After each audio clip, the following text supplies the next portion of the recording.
Welcome to Beg to Differ, the Bulwark's weekly roundtable discussion featuring civil conversation across the political spectrum.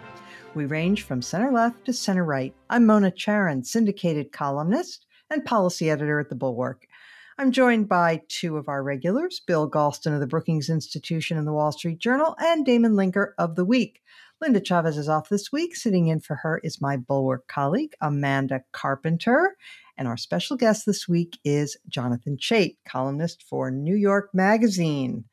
Welcome, one and all. Well, just minutes before we sat down to record, President Biden appeared at the East Room of the White House to announce, well, what exactly? He announced the framework of an agreement, but then immediately there was some doubt as to whether all of the Democrats have really signed on. So, Jonathan Chait, I'm going to start with you. You were quick out of the gate to say that this could be great, but what do you make of the fact that it isn't really an agreement? Yeah, it seems like the main holdouts right now are Sinema and Manchin, who haven't yet endorsed the framework. And the Progressive Caucus says, we like this framework, we'll support it. Wait. Are you sure? I saw that Bernie Sanders was saying it's the beginning of a negotiation, and Rashida Tlaib was saying she can't go along with it. I don't know. I'm not necessarily sure you're right about that. They have released statements saying they support the framework and want it to pass. Really? Okay. Yeah. Well, I hope, okay. All right. Continue. I'll quote Ilhan Omar, who's probably the most left-wing member of Congress. As a caucus, the Progressive Caucus is happy with this framework and eager to push it through. Okay. I don't think Bernie Sanders said that, but please continue. Yeah, I don't think there's going to be any problem getting votes on the left for this. I think their hang-up right now is that Manchin and Sinema haven't yet endorsed it. Mm-hmm. But, well, this is all moving fast and maybe obsolete by the time we've hit people's earpods. But Manchin says he wants to see text of the deal. So it's possible that after he sees the text, he'll say, yes, the framework is agreeable to him. And it's also possible Sinema will say the same thing. And then I think you'll have something. But as I wrote, I think they've really got to fix a lot of the spending provisions in this bill. I think the climate part is great. It's historic. And it'll give Biden leverage to negotiate a global deal. But you've got too many social programs that expire after 5 or 6 years. And there's this wan hope that somehow Republicans will be pressured to continue them. But I think that's completely unrealistic. Bill Galston, what do you think? Is this a great deal on the verge of being passed? And what do you make of the argument made by our own Damon Linker, among others, that if the Democrats want a huge New Deal agenda, a New Deal-ish agenda, that they need to win more races? Well, I certainly agree with Damon about that. But what we're testing now is how much of a house you can build on a very slender political foundation. And the agreement announced, I believe, is testing and defining that limit. The question of how the American people will respond is a different question altogether. One even later breaking fact that I should put on the table is that after the president announced the framework, Speaker Pelosi announced that she was taking the long-stalled bipartisan infrastructure bill to the floor today, with whatever agreement appears to be in hand, however incomplete it may be. And she further said, and I can virtually quote this, "We will hold the vote open until we get a majority." So she is apparently doing what some people in the more center-leaning parts of the Democratic Party urged her to do some weeks ago, namely roll the dice and see whether the Progressive Caucus is bluffing or not, and also find out where the Senate holdouts are. So we shall see, but this could be a very interesting day. Yeah. Amanda, it is sort of a nail biter. Tell me how it seemed to you. It struck me watching Biden's statement that he was, he makes this statement in the East Room as he's about to head to Andrews to go to Europe. And he says, we have the framework. This is a done deal. This is a fait accompli. And he almost was setting it up so that if the progressives don't vote this afternoon for the original, hard infrastructure deal that Nancy Pelosi is bringing up, that they will be embarrassing him and potentially crippling his presidency. And so he's upping the ante. And then Barack Obama comes out with a statement also sort of implying this is done. I mean, this is really nail-biting stuff, is it not? I wouldn't call it nail biting necessarily. I could think of more things that are far more exciting than watching this. But listen, this is not a sign of confidence. The president standing up and saying, please do this or you'll embarrass me and we all might lose is not a sign of confidence. Okay. No. And this is just like, it's hard to say, well, what are they going to get? We don't know what's in the bill. I mean, God bless Joe Manchin for saying, I want to look at the bill text before I agree to this framework, and a bunch of other stuff gets junked up in it, which is most likely going to happen. But this is just such a convoluted, complex process. There's been barely any effort into selling the actual bill and explaining what it will do for people, because it's broken down into this one-step, two-step, hard infrastructure, soft infrastructure, blah, blah, blah. Everyone else is tuned out. So, Damon, the president did, though, today begin to shift and start to talk about the actual details, which he's been criticized for not doing before. Today, he started to do that. Persuasive? What do you think? Well, I mean, I think it was okay. I mean, I don't know how to muster more enthusiasm than okay about really any of this. And I suppose that's what you get boring. When you have such... You... And you're saying it's can't get excited. All right, okay. Well, this is kind of how the sausage gets made in Washington. And I think in some respects, this is the inevitable result of a process that's set out in the way it did, where you, instead of sort of building up to a deal from scratch, instead we got a proposal for $3.5 trillion, which then has to be sort of cut and hacked back to satisfy these two centrist Democrats, Manchin and Sinema, and that can't be anything other than deflating in the end. I mean, to cite just one example, and one of the ones I care most about, the child tax credit, which was a part of the COVID relief bill earlier in the year. I like Romney's version of this probably best of all the versions floating around, but the one that was in the relief bill was good and a solid start on a policy that I feel pretty passionately about, that this is a good thing. And originally this was going to become a permanent program. Now it looks like in the framework, we're down to a 1-year extension.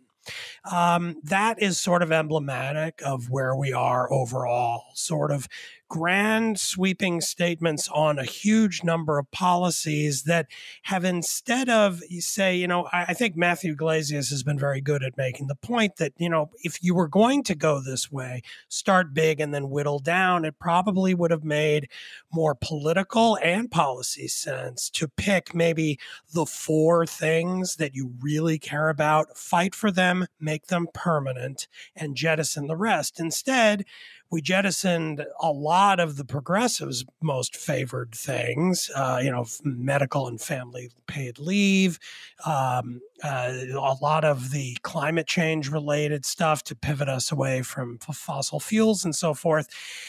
But instead, we have more like 12 programs that are sort of funded either temporarily and they sunset at a time when very likely Republicans will be in charge and will not renew them, or they're sort of funded at kind of meager levels in the hopes that funding will be increased later. Now, again, that is one way to get to where you need to be, given the narrow majorities that they have, the Democrats.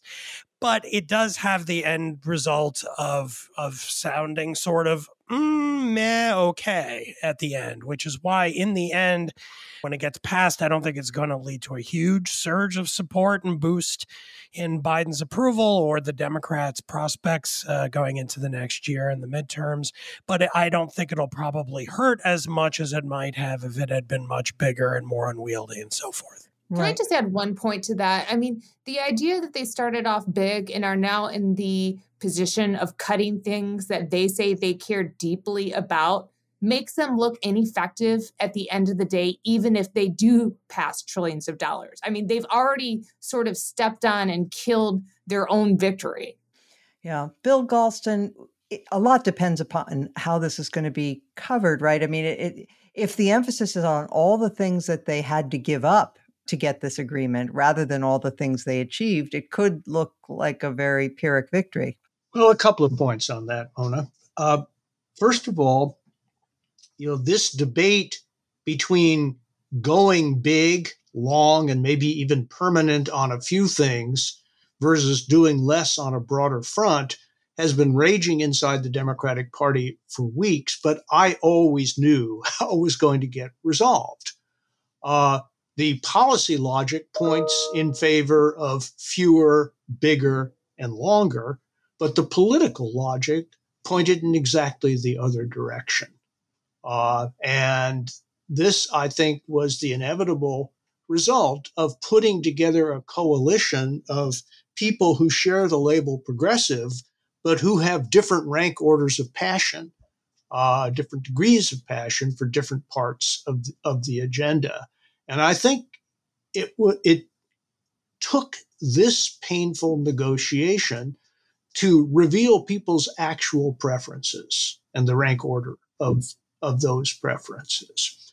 And I'm not sure that given where the Democrats started, I'm not sure that this kind of process could have been bypassed. Point number two, the initial press coverage is one thing, but the real question, it seems to me, is whether Democrats will settle on a message for selling this as a major accomplishment, a unified message that they are prepared to take into 2022 and the midterms. This did not happen in 2010 after the Affordable Care Act was passed, and the result contributed to a huge defeat, much of which might have occurred anyway. But given the headwinds that the Democrats are going to be facing in 2022, they can at least tack more or less successfully in those wins, depending on how unified and full-throated they are. And if a lot of progressives hang back and say, well, this is half a loaf and we like the way the other half tasted better, things will go very badly.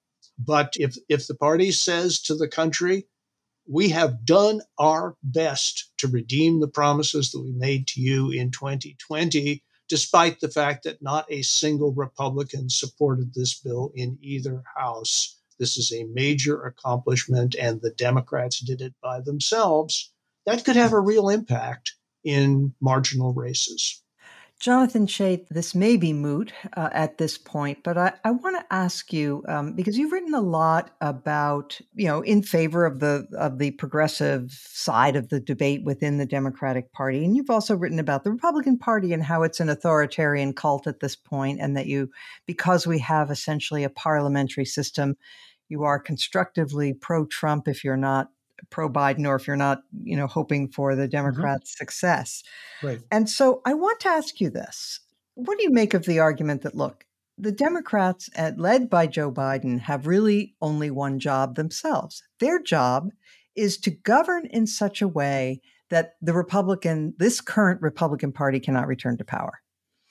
And if they had kept their eye on that overriding goal, it would have argued for being more modest about their plans, about their legislative agenda, and being more focused on election reform and other issues that are more pressing, honestly, than these.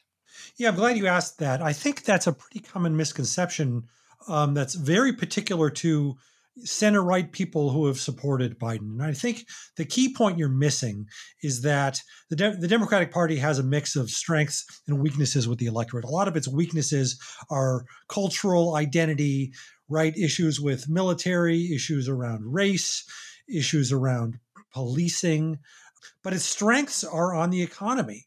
And I've criticized the left wing of the Democratic Party on a lot of things, but they're right about this. They're pushing Biden in a more popular and populist direction. All these things they're trying to do are popular. These social programs poll very, very well. Taxing the rich polls even better. The plan they're trying to do is to allow the federal government to negotiate prescription drug costs. That's 85% in polls. And a handful of centrist Democrats are blocking it, but that's very good for the Democratic Party. The Democratic Party's strategy needs to try to focus political debate on these economic populist issues where the Republican Party is stuck with the very unpopular position of favoring tax cuts for the rich above everything else. And the Democratic Party's position polls much better. And if you don't have those debates, inevitably the political conversation is stuck on cultural issues where it's much more evenly divided and the Republican Party has a much better chance. Well, arguably, we'll see whether these programs are popular or not. I mean, it depends partly on how they get paid for, on whether the taxes really do fall only on the other guy and not on. Well, we'll see. I mean, we'll see.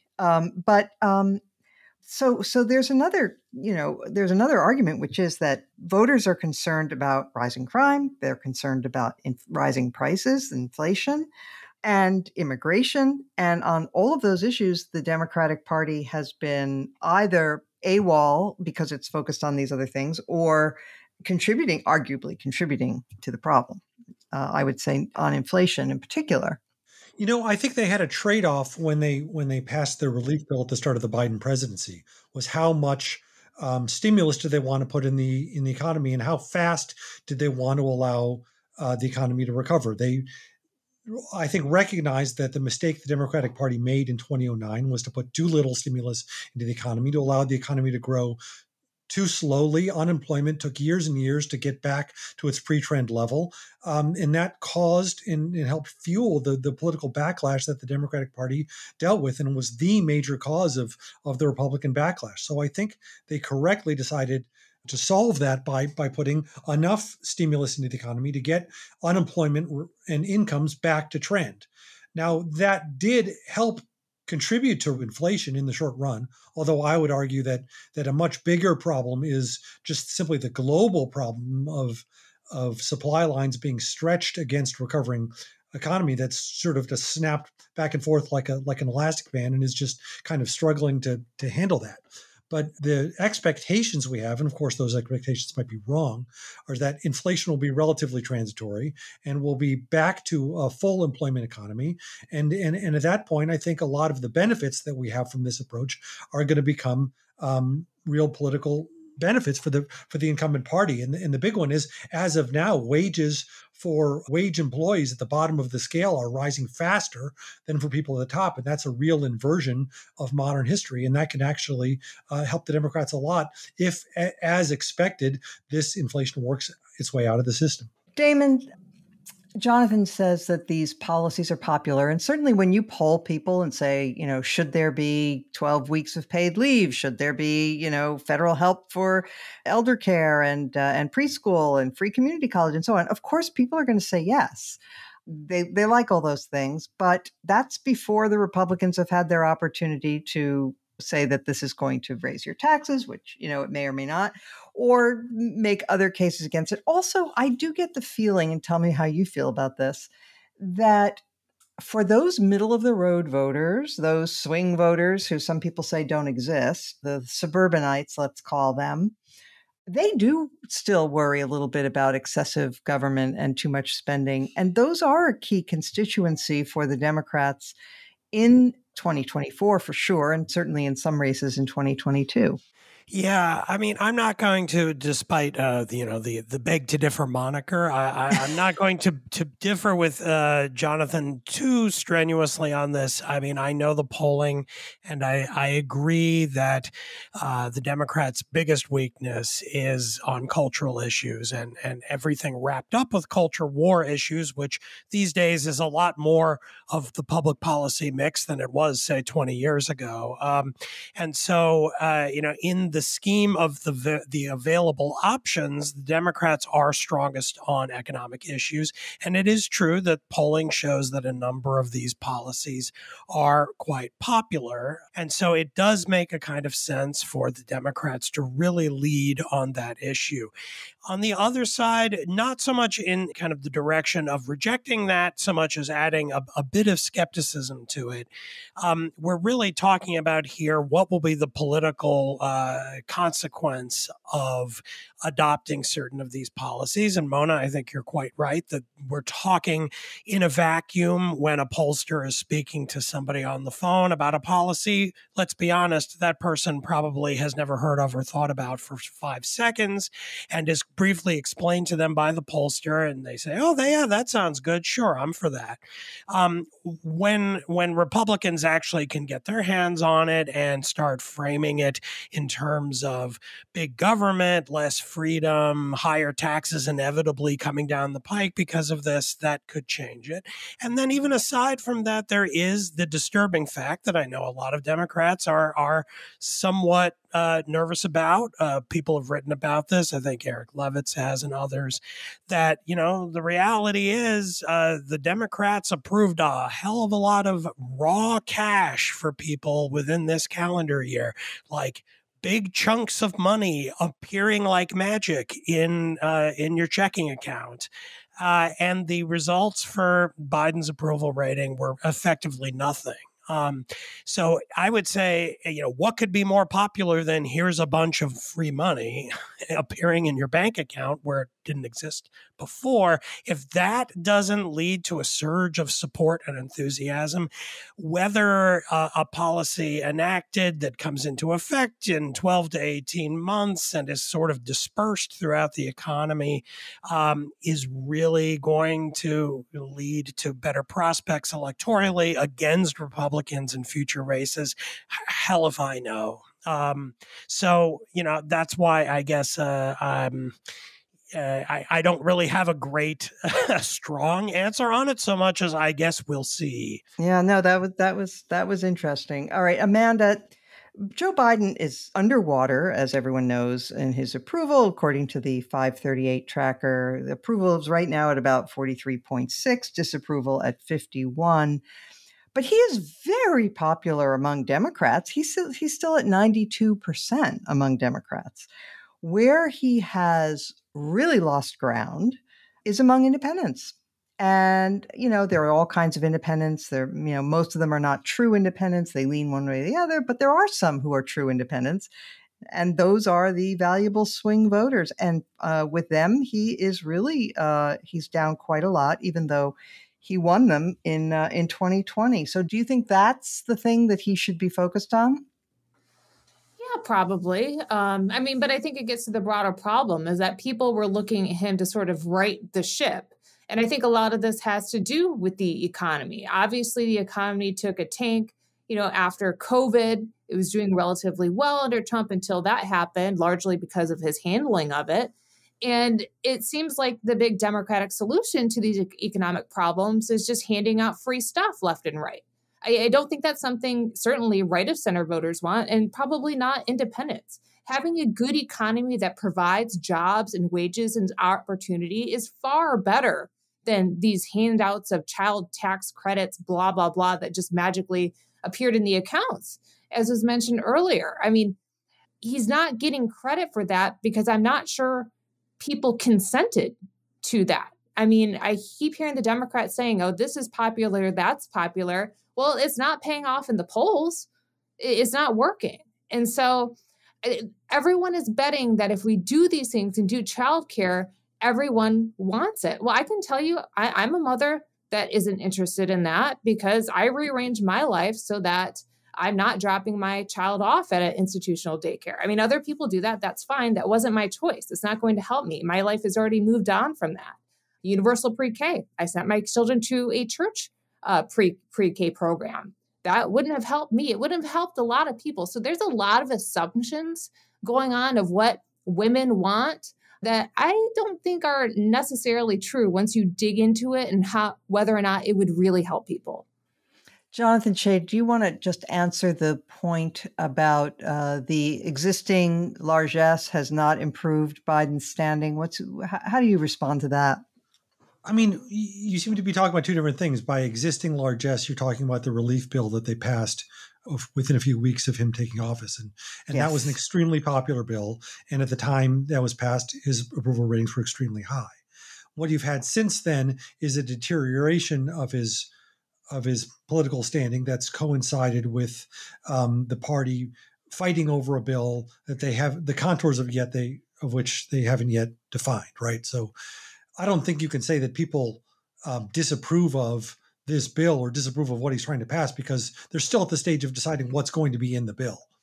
Then they're going to get to the stage of saying, okay, we've got a bill that has childcare, pre-K, taxes the rich, climate protections. They're going to go sell it. And then we'll have a test of whether that's contributing to his political standing or whether it's hurting him. In the meantime, I think what's going on with his approval ratings is attributable to other factors. I think the return of COVID is a huge problem because that was a defining issue for him. And then you had this Delta variant that kind of shut down life for a lot of people after they thought it was behind them forever. Afghanistan, whatever you make of the merits of his decision, the news coverage was brutal. You basically had 3 weeks in a row where Fox News and CNN looked identical. They were all hammering him in exactly the same terms, and every screen from MSNBC to Fox was basically talking about the debacle he was overseeing. And then again you've had inflation for a while running above economic growth, so a significant number of people are seeing falling real wages. Of course, you have people who are back to work now who wouldn't have been back to work if you didn't pass that recovery bill. But that's a small percentage of the public. So again, I just don't see how you can look at the mix of positive aspects and negative aspects. I mean, every politician has something that's going for them and some factors that are working against them. I don't see how you can look at him trying to finance these popular programs funded by extremely popular taxes on the rich. And again, I think this is the thing that you leave the Republican Party, but you're still stuck on this idea that people really are supply siders at heart, and they're just not.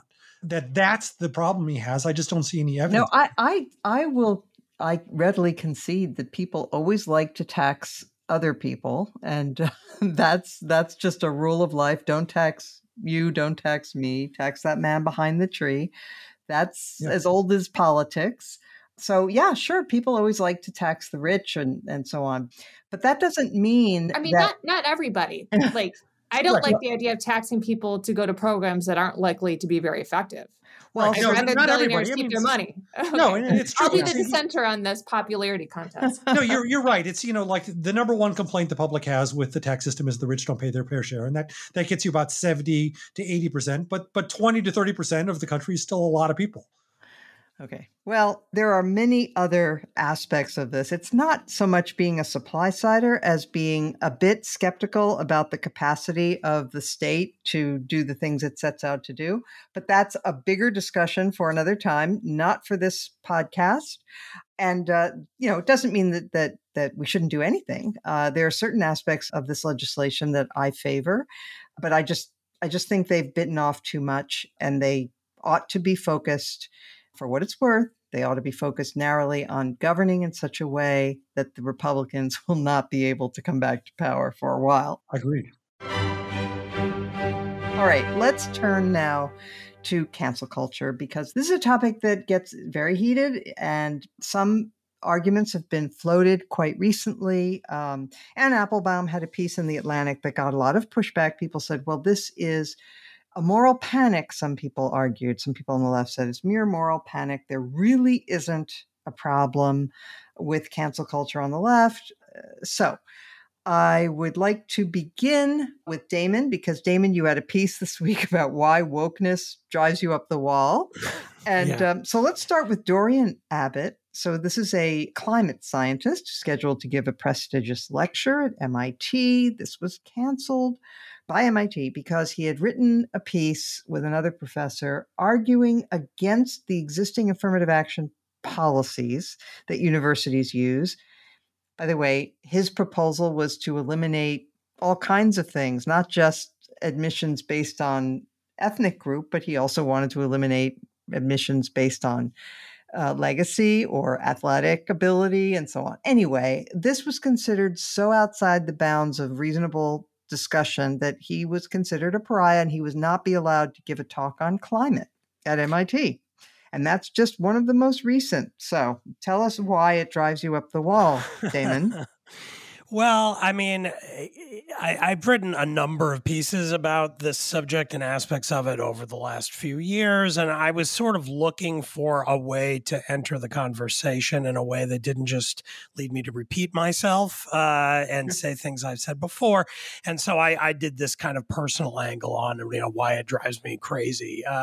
And I did do some, attempt to do some reflection on why is it that, I get really upset about Trump and all kinds of other things in the news that I think are probably, all things considered, more important than the subject. But yet, when I read a story about this climate scientist who gets disinvited from MIT to give a scientific lecture, not a lecture on, race admissions and policy, but about his area of academic specialty, and he's disinvited because some people raise an objection, it makes me very angry and agitated. And why is that? Well, I sort of talk in the piece about how, for me, it has to do with feeling like I'm in Sunday school, like I'm being lectured to by a preacher in a parish I didn't join by choice, trying to get me to convert to some kind of a moral crusade. And I just don't want to be talked to like that. I don't want to turn on NPR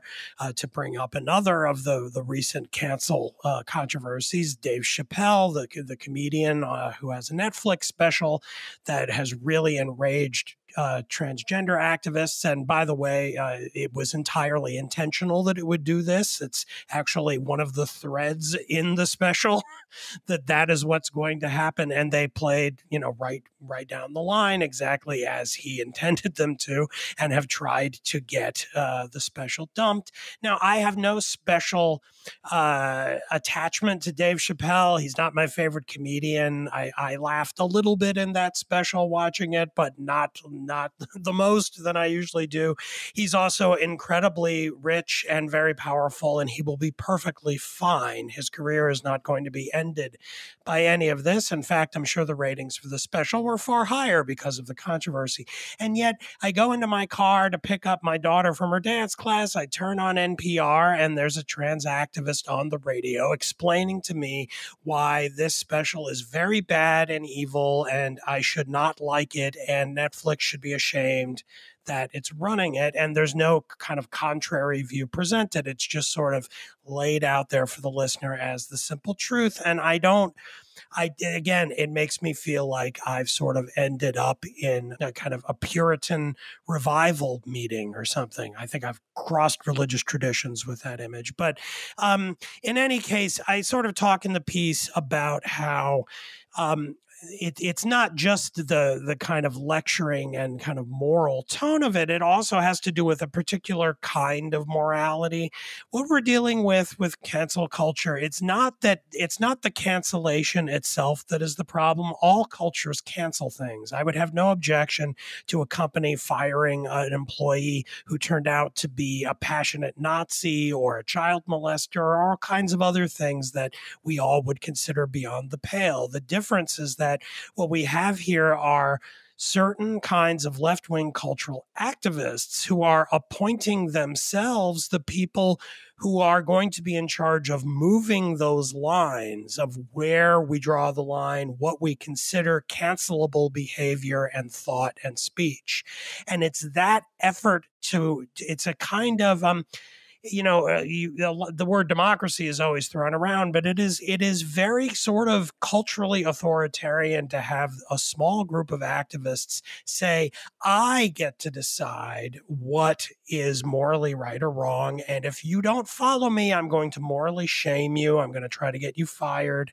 And then when institutions, often liberal institutions, universities and businesses and HR departments that sort of want to be seen in a decent light in public, afraid of Twitter mobs and so forth of like-minded activists, sort of go along and say, yes, we will listen to what you activists have to say, and we'll change the rules so that this is now what we consider acceptable. And I don't appreciate this small faction of people setting themselves up into that authoritative cultural role, and it sort of gets my back up. So that's my case. Okay, thank you for that. Bill Galston, there are two aspects of this that I find particularly alarming. The first is this conflation of words with violence. So people on the left will frequently say that words are violence, and that therefore, because words are violence, that extreme measures need to be taken against offending words. And you find this kind of argumentation, for example, when the writers of the New York Times, when they objected to the publication of Senator Tom Cotton's op-ed, they said that it made them feel unsafe. And of course, they were not physically unsafe because of those words. What they were saying is they didn't like the content. They disagreed vehemently with what he said. But that's a huge distinction, it seems to me. And that's the first point. Now, the second point is this that you often see. This was in a story about the cancellation of Dorian Abbott's lecture by MIT. And it's a quote from a professor at Williams College, Phoebe Cohn. And she says, this idea of intellectual debate and rigor as the pinnacle of intellectualism comes from a world in which white men dominated. So that's the second part that I find really alarming, is this idea that logic or rationality or being able to even engage in debate is somehow a mark of the patriarchy that we need to get beyond. Over to you. Well, I'm certainly not going to argue with you about either of those 2 points, Mona. I share them. I've made them publicly myself. I think there's something deeper going on, and that is the institutions where this sort of thing is happening most frequently are the institutions which in our society are, in theory, most dedicated to the free flow of ideas. Whether you're talking about universities or newspapers, or even, I'm sorry to say, think tanks, you see the effort to silence or suppress speech in precisely the institutions that are dedicated to speech as free and unfettered as possible. And, the idea that an idea you don't like does violence to you in some way is, in my view, ridiculous. And if you're claiming that an idea that you disagree with, that challenges you, makes you feel unsafe, in my view, that's your problem. It's not the speaker's problem. It's not the institution's problem. And if what I just said comes to the attention of my home institution, I expect a pushback. But I genuinely believe that within certain portions of civil society that are meant to be communities of the like-minded and are even self-consciously constituted in that way, a narrower perimeter of speech is morally and certainly legally and constitutionally acceptable. But in a university, at a newspaper, in a think tank, absolutely not. And I think we have to draw some lines, and I'll make one other point that I think I've made before. The proliferation of this behavior is enabled by the spinelessness of administrators and people in positions of authority. I have to say, I'm having flashbacks here because I went to Cornell University in the late 1960s. Yep. And I experienced firsthand as barely a young man what administrators who do not have the courage of the convictions that they're supposed to have as leaders of institutions dedicated to free inquiry. I saw what that kind of spinelessness can do. And now I'm seeing it all over again. And it scares me, and frankly, it disgusts me. And I see Bill, this. would you mind just refreshing the recollection of our listeners who may not know what happened at Cornell? There were armed students took over buildings and made demands, right? You want to spell that out? Oh, God. You're asking me to relive a nightmare. But it's important, if you wouldn't mind. It is important. Armed students with heavy weapons and bandoliers took over the student union, and as I recall, some others issued blood-curdling physical threats against various professors at the university. And this was a drama that went on for quite some time. And many well-known professors, not just conservatives, left the institution out of frustration and dismay that they received no support from the administration and less than they expected, even from their colleagues. It was, for me, it was a defining moment. And there's a tendency to say, well, if the cause is just, then maybe we don't have to examine the means or the consequences of the means. And I see that happening all over again, too. Yep. Amanda, there have been a number of surveys of students at universities, one of them from the Foundation for Individual Rights and Education, or FIRE, found that 80% of students said that they self-censor at least some of the time because they're afraid of the consequences of saying what they really think. Yeah, I mean, I think that is a natural inclination when there's such a permanence assigned to anything that you say online and social norms are changing so fast. I would like to have a conversation with a college student and say that you are free to speak your mind in whatever platform you wish. But that is a recipe for a disaster given the permanence of speech that is preserved online and can be weaponized against you in any way. And so I think that's why we're seeing such a strong debate over cancel culture right now, when everyone has access to social platforms of some kind and your words can be weaponized against you. That's one aspect of this. Another aspect that I am almost more concerned about this point is the cries of being silenced and censored when people really aren't. You just have this in mind about like the school board meetings where parents are saying, we won't be silenced. Well, you're there at a school board meeting yelling and talking to the administrators.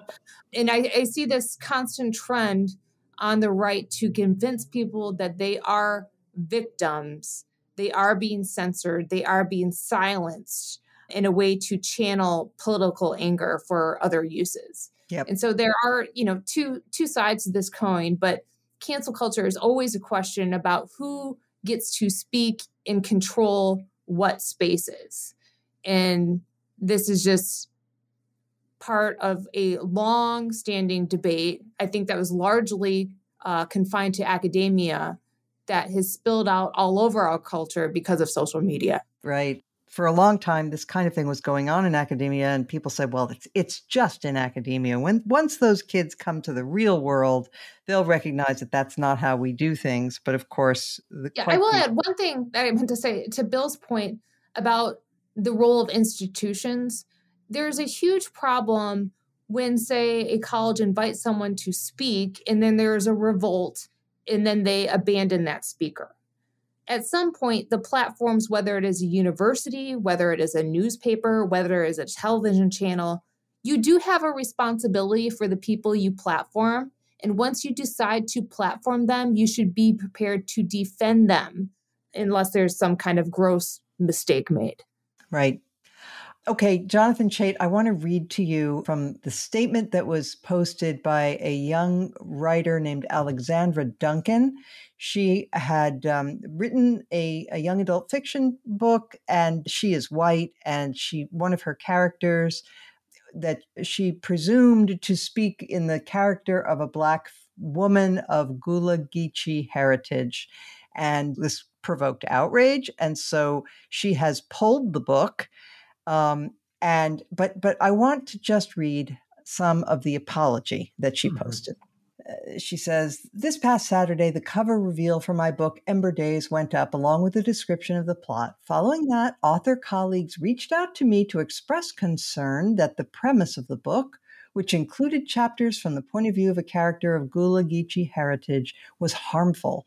The Gullah Geechee culture has been systematically repressed and erased, and in my misguided attempt to write a book that was inclusive of the cultures of Charleston and the Low Country where the book is set, I participated in this ongoing erasure. My own limited worldview as a white person led me to think I could responsibly depict a character from this culture. Clearly, the fact that I did not see the signs of the problem with my book's premise in my research or conversations about the book is evidence that I was not the right person to try to tell this story. I am deeply ashamed to have made a mistake of this magnitude," and on and on and on. Okay? Does that have a slight Maoist sound to you? More than slight. Yeah. Maybe as the person who's most in a kind of liberal milieu, I can bring a perspective that adds something, because my normative views aren't terribly different from those that you've expressed on the same topic. Overwhelmingly, the reaction I get from people within these institutions is not to support these illiberal norms that you see spreading through these institutions, but a resistance to criticizing them. And I think that resistance is just purely rooted in reflexive partisan feeling, a sense of just they want to see the world as being divided between two teams, red and blue. And if you're attacking this, that means you're on the team red, or you're criticizing blue, and therefore you're helping the red, and they don't want to do it. It's not. You really have a tiny number of people who are actually driving this, and a much larger number of people who are just going along with it. I think I wrote the first major piece about the resurgence of this political correctness. It was in January of 2015, and I really think this. Thank you. This started in 2014 is really when this came back. I mean, of course, if you follow conservative media, if you listen to Rush Limbaugh, or if you read National Review, political correctness has been there all along. But in those places, political correctness is mostly just a synonym for liberalism. But I think the way we're defining it is something different, is a set of illiberal norms that are spreading in particular times that you've really had since about 2014 or so in a big way, and was pretty dormant, except for maybe a brief upsurge in late 80s and early 90s. But the point I want to make is that, so I started writing about this in early 2015, and I've gotten back to the topic from time to time. And I would say my career, I've been almost completely unsuccessful at persuading people to agree with me on almost anything I've written about, except for this. I've actually had a lot of people come to me, almost always in private, and say, I used to think you were wrong. Now I think you're right. And I actually do think, maybe I'm optimistic, I do think there are some green shoots of people in these institutions who were thrown back on their heels when this first appeared. And they had the sort of, the old saying, a liberal is someone who won't take their own side in an argument. And they didn't want to fight back, and they didn't want to defend themselves. They didn't want to be defensive, and they wanted to be open to the perspective of other people. And I think that's all laudable to an extent. And they wanted to go along with it. But I think a lot of people in these places are starting to reach a point and saying, okay, we need to try to accommodate the reasonable demands that are being made of them. And some of them are reasonable, to, open up your institutions to people who have been kept out for a long time. That's very reasonable. That's very good. But where does it get unreasonable, and where do we have to draw the line, and where can we make rules and principles that are going to stop this nonsense? And I do think you're starting to see that. I hope you'll see more of it. Well, I think voices like yours are critical because you have the credibility on the left to be a critic. Oh no! You've never asked the left about me. Okay, well, look, maybe not, but look, I do think Amanda and I have, been in the vineyards, doing the work of criticizing conservatives from within, and it's important that people be willing to criticize their own side. Really important. Absolutely. All right, we will now turn to our highlight or lowlight of the week. Amanda Carpenter, you'll go first. I think mine is a highlight and a low light. Okay. Mitt Romney dressing up as a Ted Lasso character to serve Kirsten Sinema cookies in her office. And that's wholesome and sweet. And probably the biggest question I have about it all is where was the photo taken of Romney serving Sinema the cookies? It's painted a beautiful baby pink. I can't imagine where they would be meeting other than her Senate office. Mm-hmm. I can't imagine a Senate office being baby pink because not because of her color choices, which I find completely believable, but when I worked in the Senate and we had to repaint offices, we were given a very distinct choice of colors to choose from. And that most definitely was not one of the choices. Okay. Damon Linker.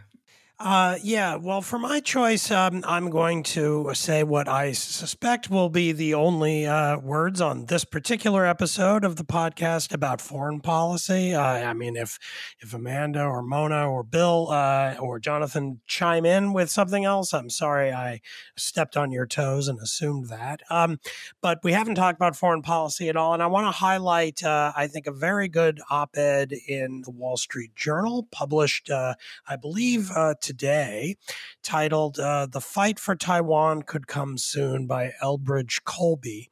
Colby is a kind of a Washington think tank guy, pretty much on the Republican side. He even served in the Trump administration as a kind of faceless drone at the Pentagon, I believe.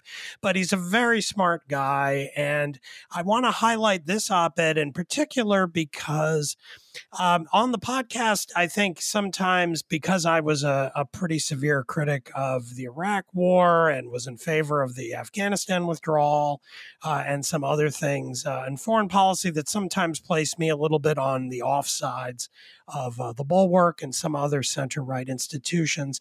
I think people sometimes assume that, my criticism of this is that I'm sort of reflexively against the use of American power, and I really am not. What I am a critic of usually is people who tend to think about foreign policy in terms of America being this great, powerful nation, and we should be doing everything everywhere, and sort of not wanting to think about trade-offs and having to prioritize.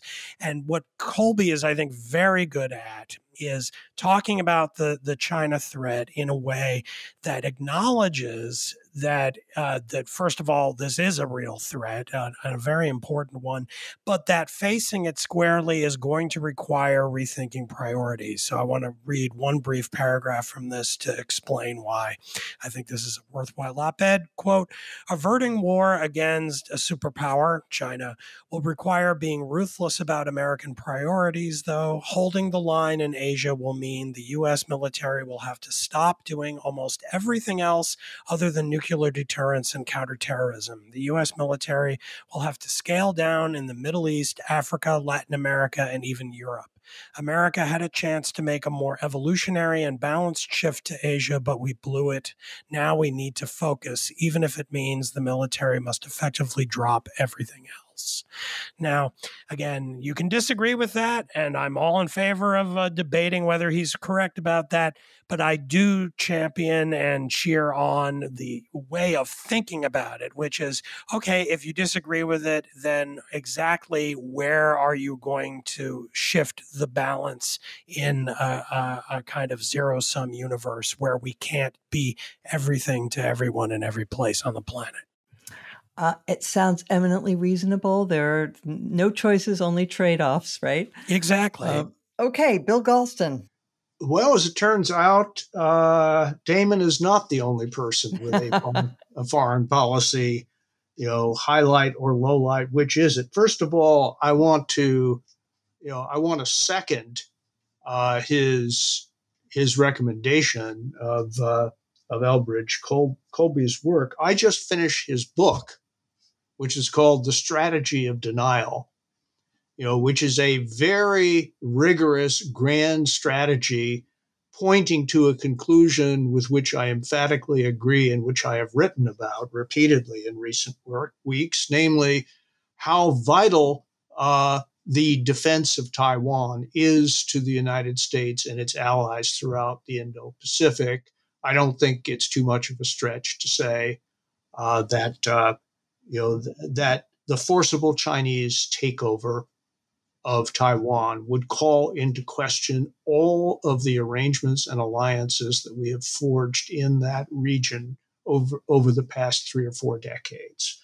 But the point I was going to make in my own name is a related one, namely that China has just tested a so-called hypersonic missile, which brings together a couple of technologies which the United States previously was unaware that the Chinese had succeeded in combining, and has created a new class of missiles that will be largely invulnerable to the sorts of anti-missile defenses that we've spent decades constructing. General Milley, chair of the Joint Chiefs of Staff, referred to this just yesterday, and I quote, as nearly a Sputnik moment.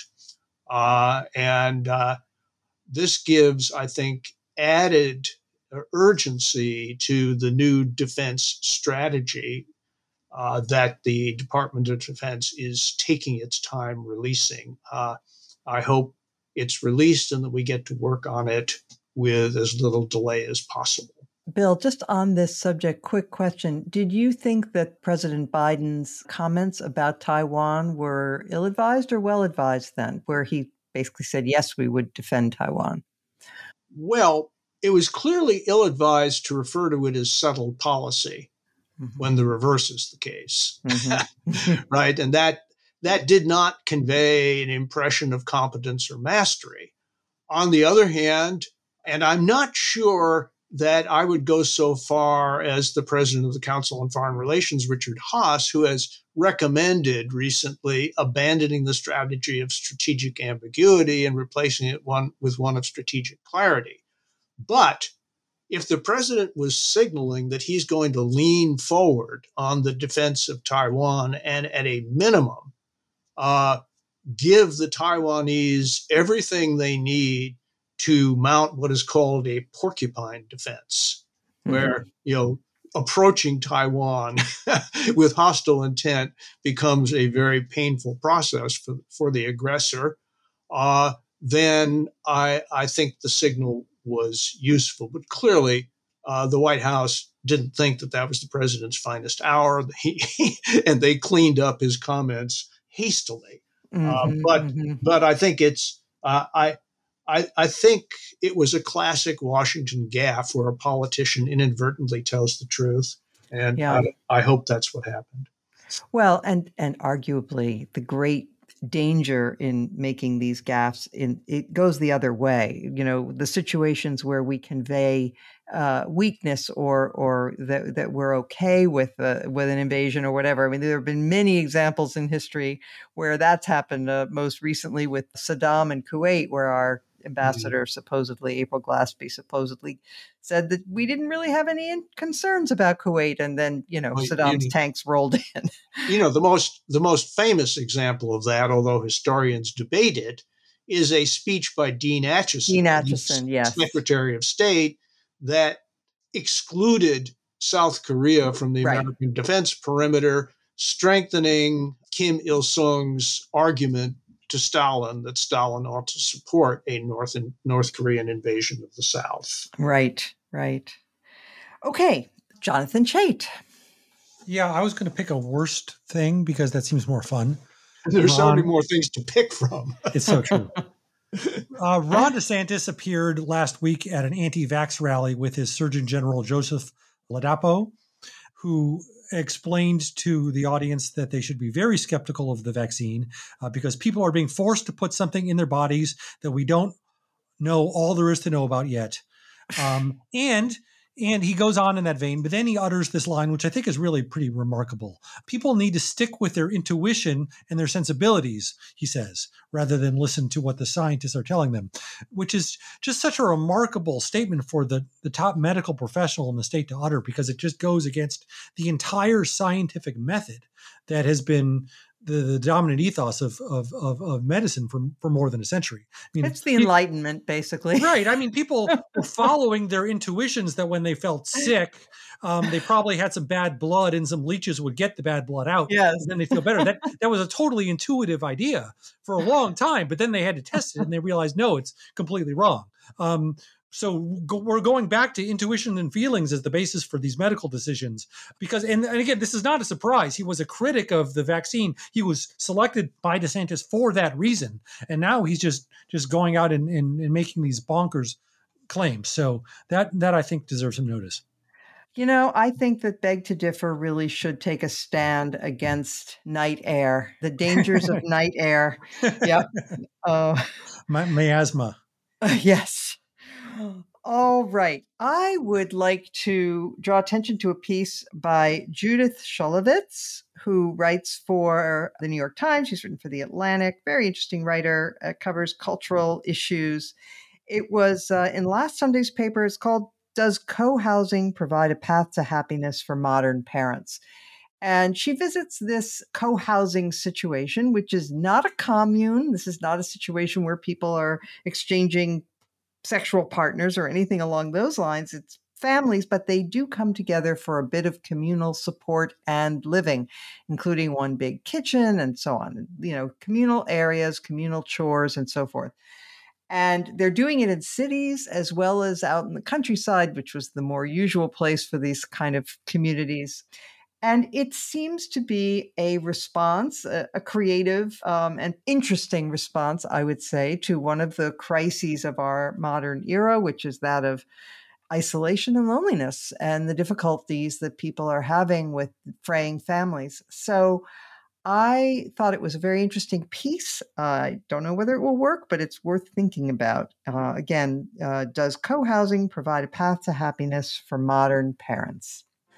And with that, I want to thank Amanda Carpenter for sitting in for Linda this week, and Jonathan Chait for being our guest. And Beg to Differ will return next week, as every week.